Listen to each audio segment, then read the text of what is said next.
Paz e graça seja na vida de todos. Estamos estudando a primeira carta de João, do apóstolo João, no capítulo 3. Estamos fazendo isso com dedicação, pausadamente, porque é muito importante sermos praticantes da palavra de Deus. Seguindo o título Amem uns aos outros, no capítulo 3, Amem uns aos outros, a partir do verso 13. Meus irmãos, não estranhem as pessoas do mundo. Não estranhe que essas pessoas do mundo os odeiem. Não escandalize.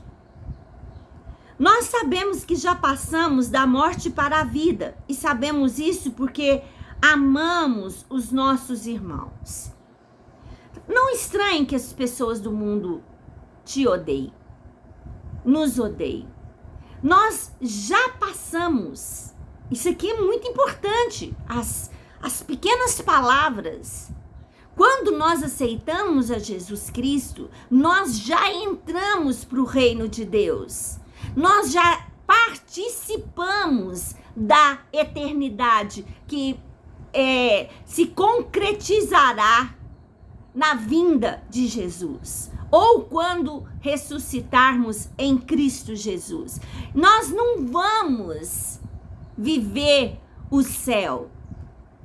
Vamos para o céu e estamos aqui de qualquer forma. Nós já estamos assentados em lugares celestiais, conforme diz a palavra do Senhor na carta aos Efésios.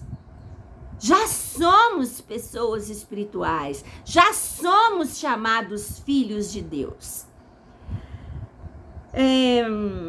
Quem não ama está ainda morto. Quem odeia o seu irmão é assassino. E vocês sabem que nenhum assassino tem em si a vida eterna. Olha a seriedade ao oposto de amar o irmão, odiar o irmão, se torna assassino do irmão. Tem muitas coisas que nós podemos fazer para evitar uma ranhura com o irmão. E às vezes isso não acontece de início e se torna num grande problema, que poderia ter sido resolvido pequeno.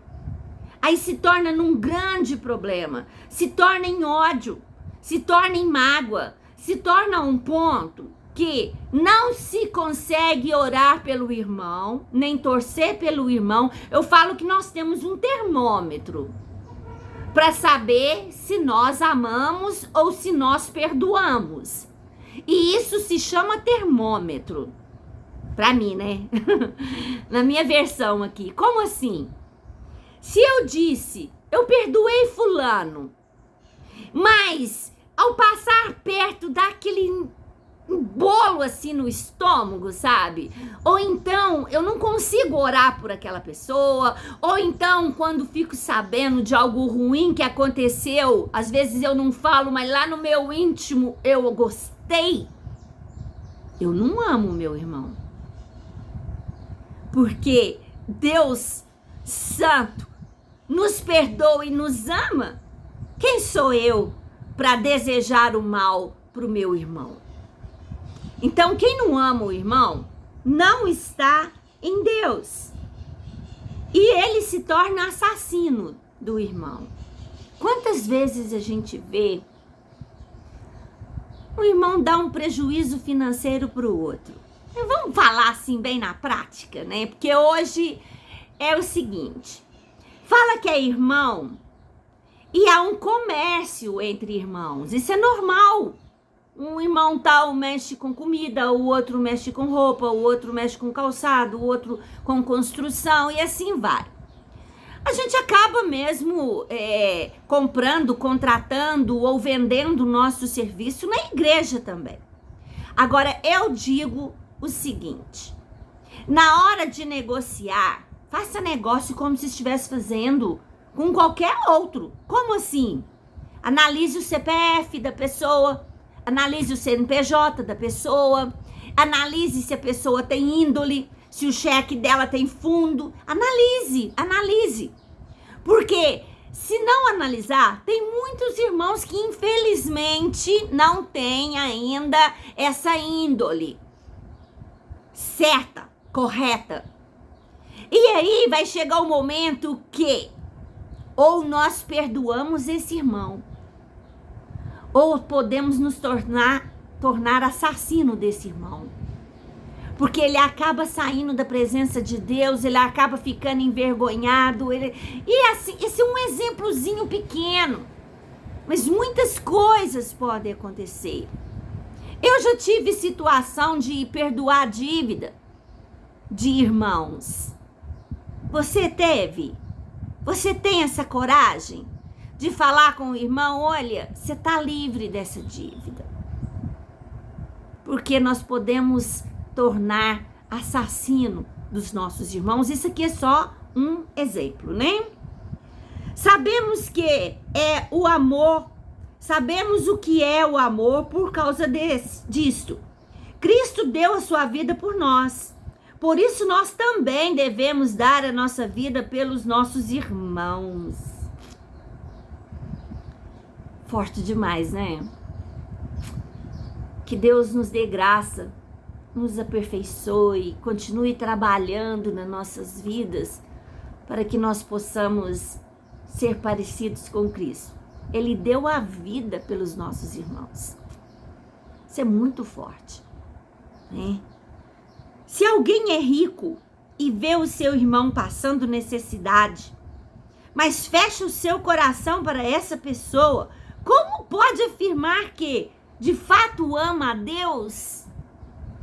Meus filhinhos, o nosso amor não deve ser somente de palavras e de conversa. Deve ser um amor verdadeiro que se mostra por meio de ações. Alguém que tem condição de fazer o bem e não o faz. Tá difícil alguém que não tem condição de fazer um mínimo, né? E se juntar com outros faz grandes coisas. Sempre falo isso. Um pouquinho de cada um faz grandes coisas. É muito interessante pequenas reuniões nos lares que nós temos hoje. Uns chamam de GC, de célula, de reunião em famílias, reuniões em casas. Mas isso é muito bom, porque ali a gente está para compartilhar. A gente tem tempo de aprender a palavra, de perguntar, de tirar as nossas dúvidas, de festejar aniversários, de se alegrar com aqueles que se alegram, de entristecer com aqueles que se entristecem. E temos essa oportunidade de doar, de fazer o bem. E como irmãos, nós podemos nos juntar e fazer grandes coisas. Senão, não ama a Deus.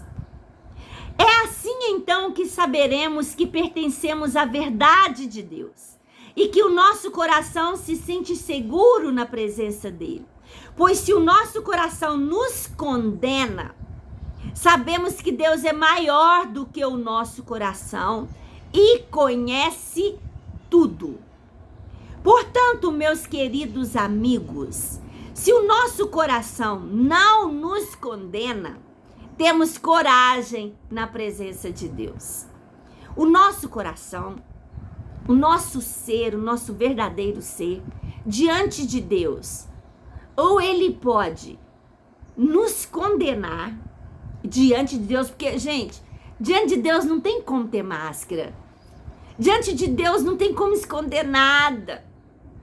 Né? O salmista diz que eu posso me esconder no mais profundo do abismo ou no alto das nuvens, na escuridão, mas que Deus não tem jeito de esconder nada dele. Então, se eu digo, né, que eu não me sinto condenada, eu não estou me condenando. Então ele está dizendo aqui, eu tenho coragem diante de Deus. Mas se nós estivermos agindo, negligenciando o bem, negligenciando fazer o bem, não temos coragem diante de Deus. As coisas espirituais, elas são tão reais, né? Como tudo aquilo que eu posso ver e tocar. Se eu não tenho essa consciência de que eu estou sendo correta, de que eu estou amando o meu irmão, eu não tenho coragem diante de Deus. Se eu tenho a consciência de que eu estou me esforçando, de que eu estou sendo correta, de que eu estou buscando fazer o bem, eu tenho coragem diante de Deus, de entrar no Santo dos Santos. Recebemos dele tudo o que pedimos. Portanto, meus queridos amigos, se o nosso coração não nos condena, temos coragem na presença de Deus. Recebemos dele tudo o que pedimos porque obedecemos aos seus mandamentos e fazemos o que agrada a ele, né? Tem um salmo que diz, agrada-te do Senhor e ele satisfará os desejos do seu coração. Olha, agrada o Senhor. Fique pertinho com ele. E o que ele manda é isto, que creiamos no seu Filho Jesus Cristo e que nos amemos uns aos outros, como Cristo nos mandou fazer. Quem obedece aos mandamentos de Deus vive unido com Deus e Deus vive unido com ele. E por causa do Espírito que ele nos deu, sabemos que Deus vive unido conosco. Olha aqui a afirmação. Aquele que obedece aos mandamentos de Deus, vive unido com Deus, vive unido com Cristo. Obedecer aos mandamentos. E olha, os mandamentos não são pesados. Se estivermos cheios do Espírito Santo, parar de ter eu no centro, não são pesados. Não são assim tão pesados. O mundo acha que o que nós vivemos é pesado, porque nós não bebemos, não fumamos, não somos imorais, buscamos a imoralidade, buscamos nos santificar, somos dizimistas, e tantas outras coisas que ainda falta, né? Mas, com Deus, estar unido com Deus, estar unido com Cristo, e por causa do Espírito de Deus, que Deus nos deu, sabemos que Deus vive unido conosco, unido comigo, unido com os meus irmãos. União é um cimento. União, amor, compaixão. Não tem como ter união. Não tem como ajudar os outros se eu não me colocar na pele do outro, se eu não tiver compaixão do outro. Amar com os olhos de Deus. Como Deus vê. Como Deus vê. Fica essa palavra para nossa meditação em nome de Jesus.